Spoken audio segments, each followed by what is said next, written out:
দেশে এই পরিবর্তনে দেশের ভিতর থেকে আমরা যারা লড়েছি, সমান তালে আমাদের সাথে পৃথিবীর বিভিন্ন প্রান্তে যে সমস্ত বাংলাদেশি ভাই বোনেরা আছেন তারাও লড়াই করেছে। কিন্তু দুর্ভাগ্যজনকভাবে তাদের বেশিরভাগই, তাদের না আছে এনআইডি, না আছে ভোটের তালিকায় নাম।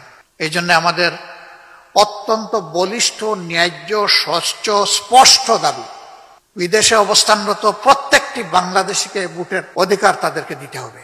এই তালিকাভুক্ত তাদেরকে অবশ্যই করতে হবে, এবং এটা খুব দুঃসহ ব্যাপার নয়।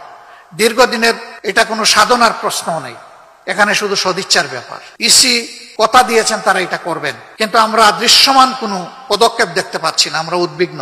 যদি 1,10,00,000 প্রবাসী ভোটারদেরকে বাদ দিয়ে, ইগনোর করে বাংলাদেশ আগানোর চেষ্টা করে, এই বাংলাদেশ সফল হওয়ার কোনো সম্ভাবনা নেই।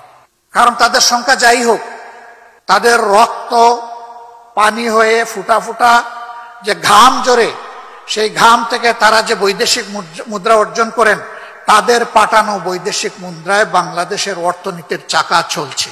মুখে বলবো রিমিটেন্স যোদ্ধা, আর সেই যোদ্ধাকে দিব না তার অধিকার, এটি তাদের সাথে এক ধরনের নির্মম উপহাস।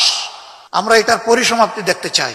আমরা দেখতে চাই তাদের ভোটের অধিকার নিশ্চিত করা হয়েছে, এবং যোদ্ধা হিসেবে আরো যা তাদের পাওনা সেটাও তাদেরকে দেওয়া হয়েছে। তাহলে বাংলাদেশের অর্থনীতি আরো নতুন একটা ডাইমেনশনে গতিতে চলে যাবে ইনশাআল্লাহ। কিন্তু যদি তাদেরকে উপেক্ষা, অগ্রাহ্য, অপমান করা হয়, তাহলে তার করুণ পরিণতির জন্য আমাদেরকে অপেক্ষা করতে হবে।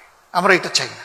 তাদের প্রতি কৃতজ্ঞতা জানানোর পাশাপাশি তাদের এই ন্যায্য অধিকারের পক্ষে আমাদের অবস্থান সুদৃঢ়, স্পষ্ট, লাউড অ্যান্ড ক্লিয়ার। আমরা এখানে কোনো কম্প্রোমাইজের পক্ষে নাই। এটা করতেই হবে, এবং ইসি যেন দ্রুত কার্যকর পদক্ষেপ নেয় সেটা আমরা আশা করি।